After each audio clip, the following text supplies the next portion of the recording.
Under three things the earth trembles, the fourth it cannot bear. Here we are at the beginning. In the beginning there is darkness.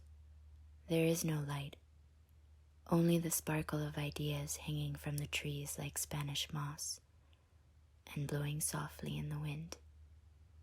Invention always looks like this, in the beginning, formless, weightless, luminous, until it binds to something solid.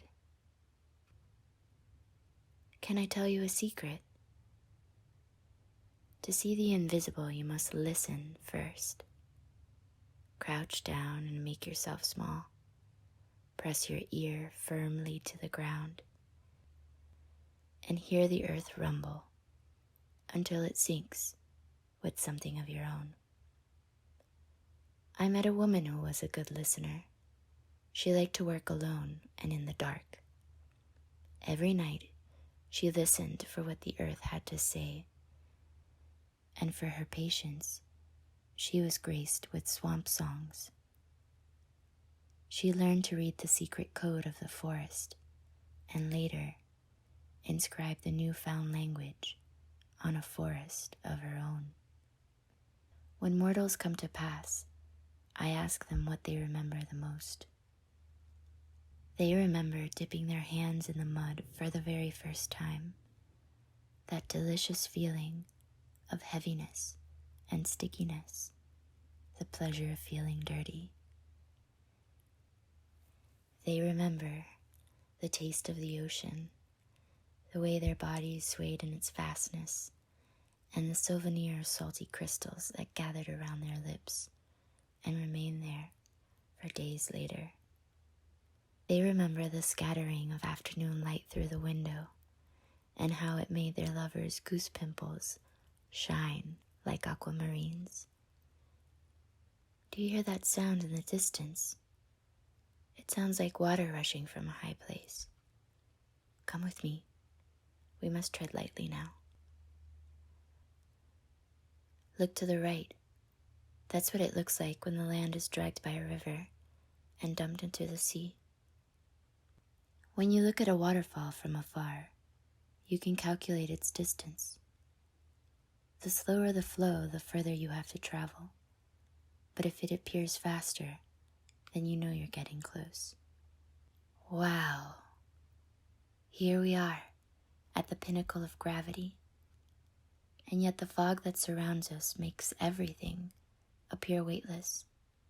Thousands of droplets plunge to the ground, and when the sun shines upon them, it reveals a full spectrum of color.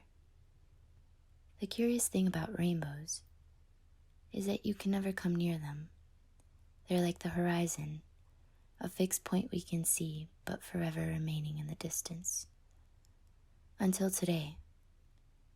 Today, if we are careful, if we turn this corner, we can see ourselves in the crystal ball of our near future. With each step we take, we leave the past behind and walk toward our eventual destiny, coming closer, growing larger, becoming clearer. Notice that if we are static, all we can see is darkness. But if we are fluid, that darkness is eclipsed, and we can watch as beauty unfolds before our very eyes.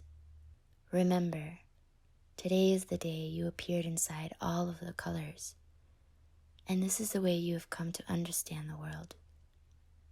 Some say that mortals have 100 years to leave the place that they've called home.